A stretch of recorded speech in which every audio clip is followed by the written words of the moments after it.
sends his apologies and deepest condolences. Also to all Jack's cousins and relatives who cannot be here, Aaron and Cheryl, Jack and Kathleen, Eddie and Anne, all of his relatives in Holland, the Stam family, the Father family, Inga and Cor, Anya and Case, Job and Kitty. We thanks to you will be able to join us today. Jack's parents, Katharina and Adriana Stam, married in 1954 in Australia. The following years welcomed their children, Hans, Jack and Letty. Hans in 1955, Jack in 1957 and Letty in 1959. They settled in Doveton, eventually in Canuka Grove. They were happy times for the family. Hans, Jack and Letty attended Doveton Primary School, where he met Peter Barkley, who became his best friend for nearly 60 years. Peter is here today, and I am sure he will share some great memories of his time with Jack. In 1974, Jack suffered a terrible workplace injury when he was 17, where he lost his hand, which had an ongoing impact on his life. He had to deal with so much sadness, with his father, Adrianus, or Art as he was known, passing away very young at 47 from throat cancer, leaving Auntie Toss to bring up the children. His sister, Nicoletta Letty, was in a serious car accident that nearly took her life, but pulled through and married and had 4 children, John, Michael, Katie and Paul. Hans, his beloved older brother, passed away from kidney cancer after his first wife, Claire, died, leaving Rebecca and Amy and his second wife, Karen. Letty took her own life in tragic circumstances in 2021. Jack married Sue in 1993 and they are still together.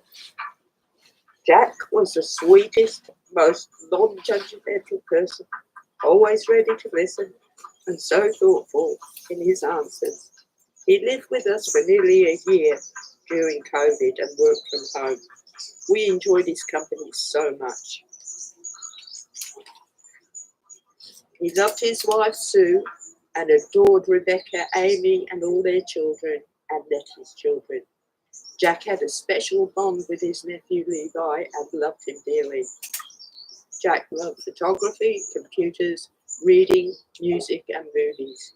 He was our go-to guy for all our technological problems. He was a dear, sweet, gentle man. In the 50 years, I never once saw him lose his temper, criticize or upset anybody.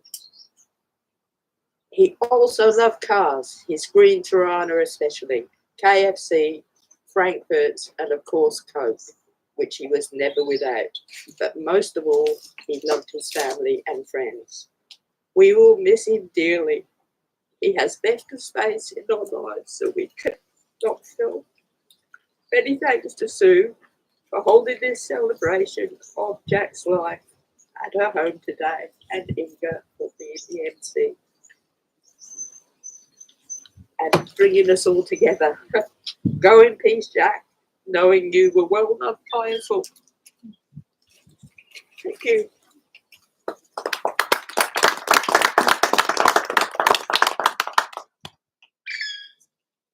Thank you.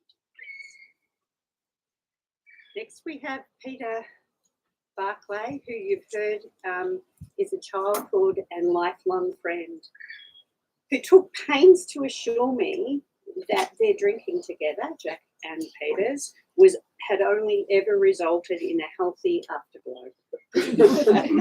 Thank you, Peter. Thanks everyone for being here.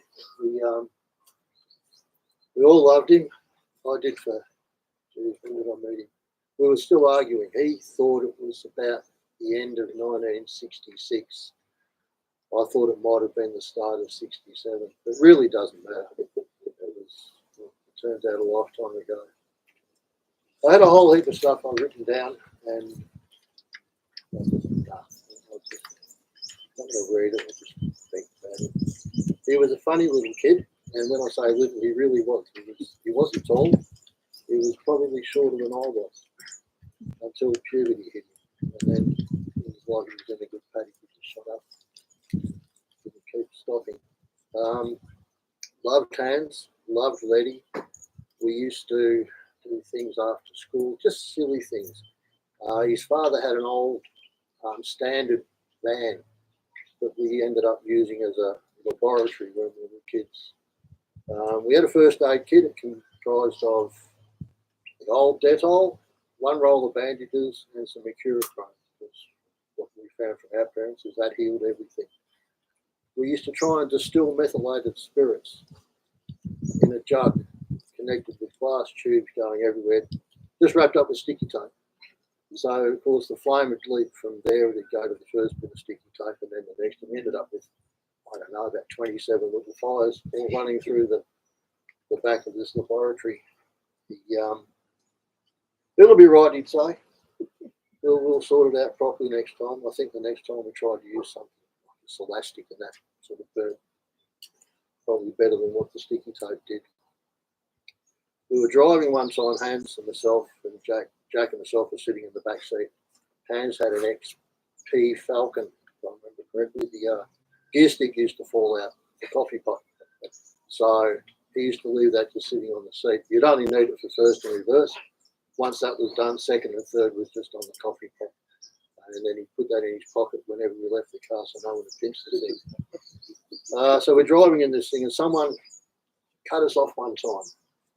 And Jack's humour was just so dry. It really was. And someone cut us off and I said to Jack, quick, roll down the window and yell obscenities at this bloke. So Jack rolled down the window. At the top of his voice, he said, his exact word was, obscenities! Put his window back up again.